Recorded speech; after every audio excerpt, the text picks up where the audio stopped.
पहली चीज ऐसी है कि ये एक जो काल्पनिक कास्ट प्रॉब्लम को कह रही है भारतीय जनता पार्टी, गलत है। जातिवाद इस मुल्क की समस्या आज से नहीं सैकड़ों सालों से रही है, इसको मानना पड़ेगा। कास्ट एट्रोसिटीज हुई हैं, दलितों को दबाया गया है, बैकवर्डों को दबाया गया है, और इसी वजह से रिजर्वेशन होना चाहिए, आरक्षण होना चाहिए, जिसके खिलाफ धीरे धीरे एक मुहिम भारतीय जनता पार्टी शुरू कर रही है कि पहले हम बताएंगे लोगों को कि साहब कास्ट की प्रॉब्लम थी ही नहीं, है ही नहीं, हिंदू तो एक है, कोई समस्या थी ही नहीं, इसलिए धीरे धीरे करके आरक्षण को हटाओ।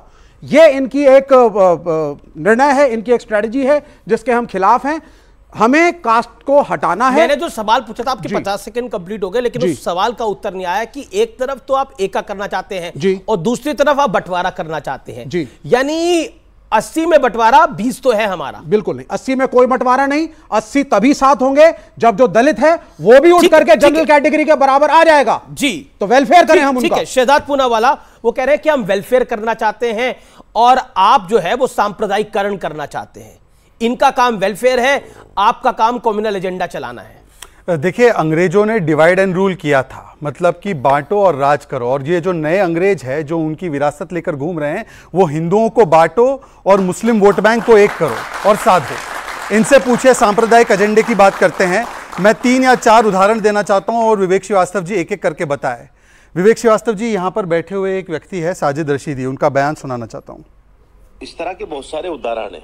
जैसे गजनवी को लोग कहते हैं कि साहब गजनवी ने जो है सोमनाथ का मंदिर तोड़ा है, जबकि हिस्ट्री ये है कि वहाँ के लोगों ने आकर उनको बताया, वहाँ की सारी कैफियत बताई कि मंदिर में आस्था के नाम पर क्या हो रहा है, देवी देवताओं के नाम पर क्या हो रहा है, वहाँ लड़कियों को कैसे जो है।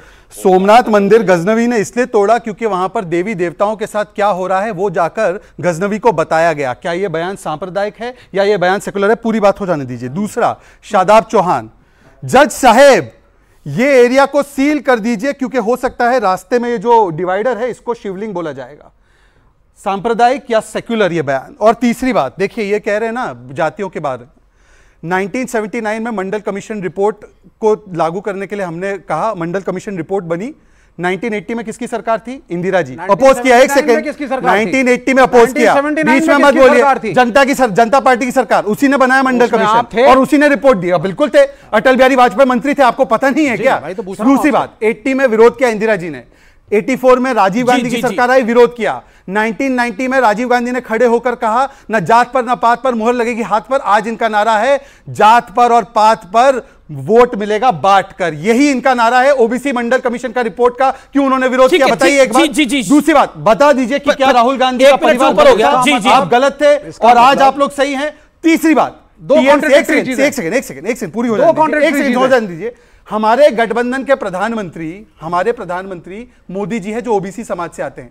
इंडी गठबंधन का कौन है? हम तो देश का प्रधानमंत्री ओबीसी बना रहे हैं, आप बताइए किसको बना रहे हैं? अब आप सुनिए। ठीक है, ओके, जवाब काउंटर जवाब 30 second, then Shadab Chauhan 20 second लूंगा। 2 कॉन्ट्रडिक्टरी बातें। एक बार कह रहे हैं साहब अंग्रेजों की विरासत थी जातिवाद, तो अंग्रेजों की विरासत थी, तो आप मंडल कमीशन को भी जस्टिफाई एक तरफ कर रहे हैं। एक तरफ कह रहे हैं कि आरक्षण होना चाहिए, नहीं होना चाहिए, दूसरी तरफ कह रहे हैं अंग्रेजों की विरासत थी, तो यू आर कंफ्यूज्ड। आप पहले अपने माइंड में क्लैरिटी लाइए कि जातिवाद अंग्रेजों की विरासत थी या हमारे धर्म की एक कुरीति थी जिसको हमें हटाना है। You are confuse. Divide and rule, तो कंफ्यूजन से बाहर निकलिए। अच्छा, डिवाइड एंड रूल नहीं है, वेलफेयर करना है जिससे हर जाति का नागरिक एक समान हो जाए, एक दलित भी एक जनरल कैटेगरी के बराबरी का हो। ये क्योंकि सीपीएम सीपीआईएम का ये प्रतिनिधित्व, लेकिन मेरा कहना ये है, दोष तो फिर आप बार बार कहते हैं कि वो डिवाइड एंड रूल कर रहे हैं, वो डिवाइड एंड रूल कर रहे हैं, तो दोष तो फिर हिंदू समाज का, वो डिवाइड होके जाता है भाई। देखिए ऐसा दोष तो उनका है। अच्छा, हाँ एक सेकंड, मैं उस पर भी आता हूं, पर मुझे एक बात बताइए। पहले तो मैंने कहा कि डिवाइड एंड रूल करना ये जो अंग्रेजों की फिलॉसफी थी, मुझे बताइए ये लेफ्ट सरकारें चलाते। केरल में अभी एक रैली की गई और उसमें हमास को मंच दिया गया, हमास के आतंकवादी को मंच दिया गया। एक सेकंड, ये धर्म कैसे जाति से जुड़ा हुआ है? अब ये धर्म से जुड़ा हुआ है। अब हिंदू धर्म से जुड़ा हुआ है? हमास कौन से धर्म से? आप हिंदू मुसलमान करेंगे? इन्होंने हमास की बात करी, मैंने मुसलमान बोला ही नहीं। एक सेकंड मेरी बात हो जाने दीजिए, अभी बात हो जाने दीजिए, पहले बात हो जाने दीजिए, मैं दोनों बातों शब्द आने जा रहा है। अरे भाई क्या तरीका है डिबेट का? बोलिए सर। हमास के विषय में हमास को प्लेटफॉर्म दिया गया, उस पर क्या एफआईआर आपकी सरकार ने की है, या आपको लगता है कि हमास के आतंकवादियों को मंच देना सही है? और दूसरी बात, इसी का जवाब ले लेते हैं। एफआईआर करी, जनता को बताइए, एफआईआर करी हाँ या ना? हाँ या ना? एफआईआर करी कि नहीं करी? देखिए मेरी बात सुनिए,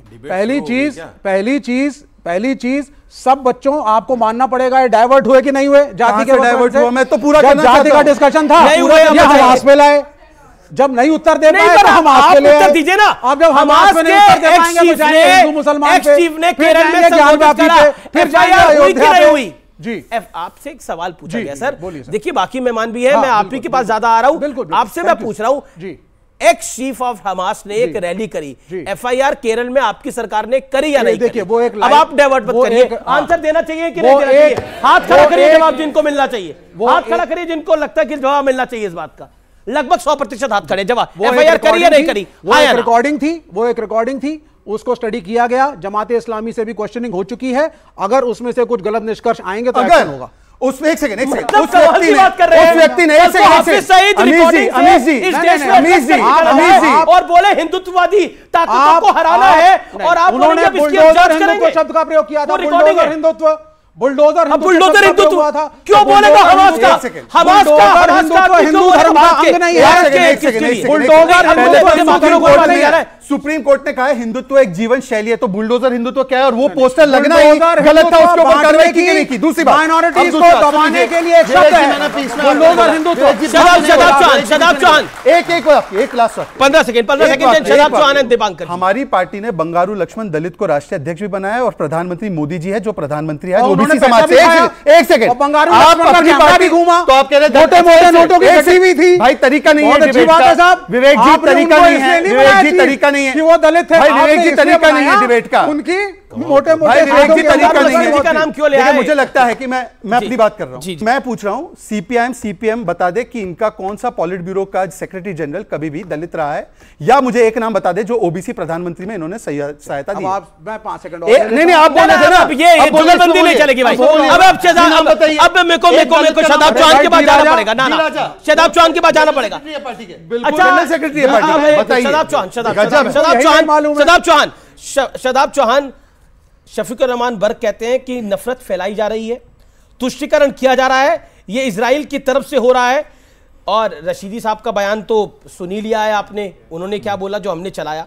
मैं आपसे जानना चाहता हूं, एक तरफ तो तुष्टीकरण की बात हो रही है और दूसरी तरफ बंटवारे की बात हो रही है, क्या आपको लगता है दोनों रणनीतियां सूट करती हैं आपके विचार को? पहले तो हम लोग हर तरह के वायलेंस को, वार को कंडम करते हैं, किसी को भी किसी पे भी जुल्म करने का अधिकार नहीं होना चाहिए, लेकिन फलस्तीन पर इजराइल ने कब्जा किया और पिछले 15 सालों से लगातार 33,000 बच्चों को मार दिया, 1.5 लाख लोगों को मर्डर कर दिया, इनोसेंट सिविलियंस का। कहां चले गए ह्यूमन राइट्स के चैंपियन?